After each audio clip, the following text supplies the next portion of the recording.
ভূতের বাজার বসার দিন।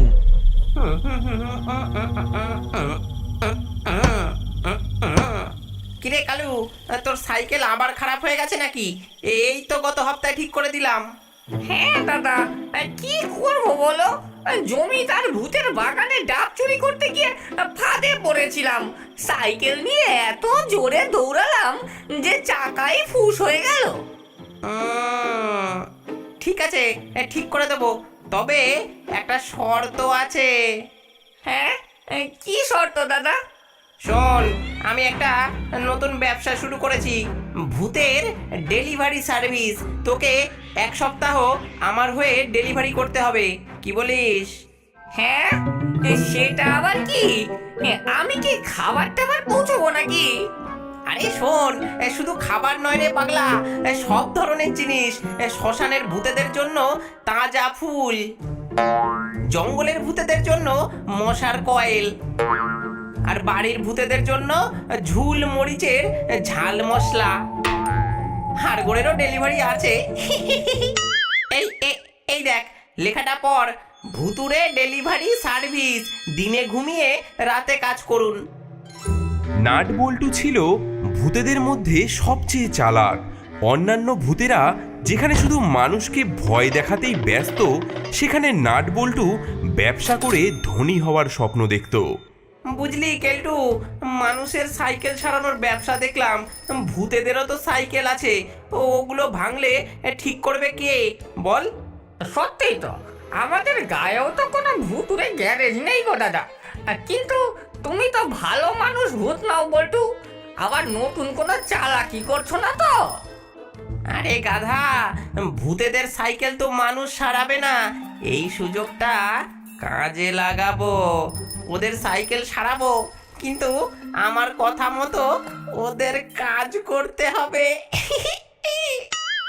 ঘটা ভূত, তুই বাঁশবনের ভূতেদের জন্য এই হাড়গোড় পৌঁছে দে। মফস্বল ভূত, তুই পুকুর পাড়ে গিয়ে এই পচা মাছ দিয়ে আয়।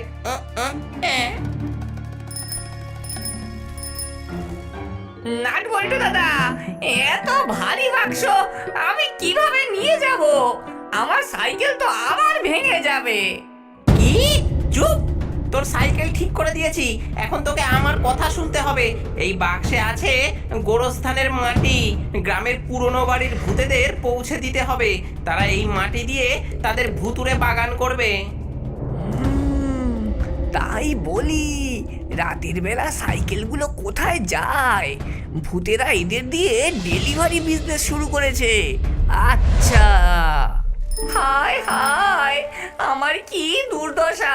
সারাদিন মানুষকে ভয় দেখানো কাজ, আর এখন রাতেই ডেলিভারি সার্ভিস। ভূত হয়ে ভূতের জীবনটাই দুর্বিষহ হয়ে উঠলো। হায় হায়। নাট বল্টু দাদা, আমি এসেছি। আমার সাইকেলটা না আবার ভেঙে গেছে। কি? আবার আবার তোর সাইকেল ভাঙলো? তোরা সবাই যে আমার ব্যবসা একবারে ডুবিয়ে দিচ্ছিস, হ্যাঁ? গত সপ্তাহে কোনো ডেলিভারি হয়নি, আমার কত লোকসান হয়েছে জানিস? এই সাইকেল আবার সারাতে যে আমার 3টে দিন লাগবে, আর এর মেরামতির দাম কত হবে জানিস? তুই আমার কাছে ইতিমধ্যেই 5বার সাইকেল সারিয়েছিস, একটা পয়সাও দিসনি। দাদা, আমার কাছে পয়সা তো নেই। আমি কোথায় পাবো পয়সা? পয়সা না থাকলে কিভাবে ঋণ শোধ করবি জানিস? মহাজনেরা কি করে? সুদের উপর সুদ যোগ করে। তোর ঋণ এখন দ্বিগুণ হয়ে গেছে, দ্বিগুণ। দেখ, এই যে তোর নাম কালু ভূত, 150খানা ডেলিভারি বাকি, ঘটা ভূতের 120খানা ডেলিভারি বাকি, আর এই যে এই মফস্বল ভূতের 100টা ডেলিভারি বাকি। হ্যাঁ, এত ডেলিভারি আমি কবে করব দাদা? আমি এখন আর তোমার কাছে সাইকেল ছাড়াতে আসবো না। ও, তাহলে তুই চলে যাবি আর ঋণও শোধ না করে? জানিস, যারা ঋণ শোধ না করে তাদের আমি কি করি? হ্যাঁ, শোন শোন,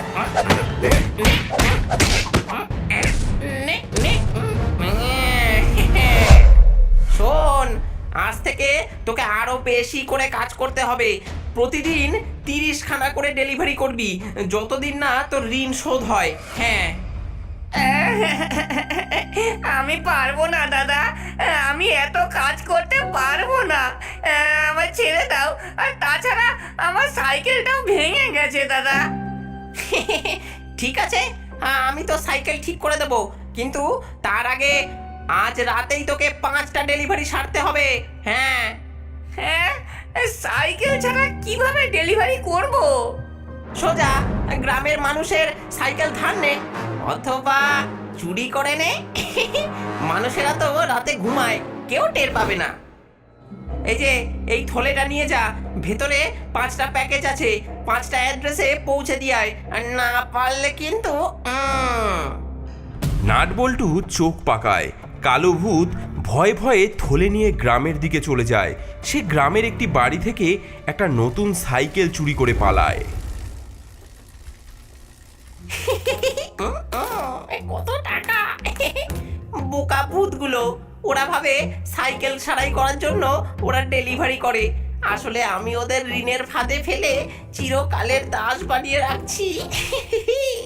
যত ডেলিভারি করে ততই আমার ইনকাম, ততই কামাই। আমি হব ভূতেদের জগতের সবচেয়ে ধনী ভূত। আমি আর পারছি না ভাইরা, প্রতিদিন ডেলিভারি দিয়ে দিয়ে আমার হাড়গোড় ব্যথা হয়ে যায়। আমিও যে আর পারি না, দিনের বেলা মানুষের ভয় দেখাতে গিয়ে শক্তি পাই না আর। গতকাল তো একটা ছোট্ট বাচ্চাকে ভয় দেখাতে গিয়েছিলাম, সে উল্টে আমাকেই তাড়া করলো। আমাদের ভূতেদের মর্যাদাই চলে গেছে।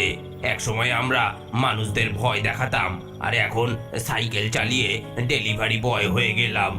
ভাই সাহেব শোনো, আর কেন এই অত্যাচার সহ্য করব?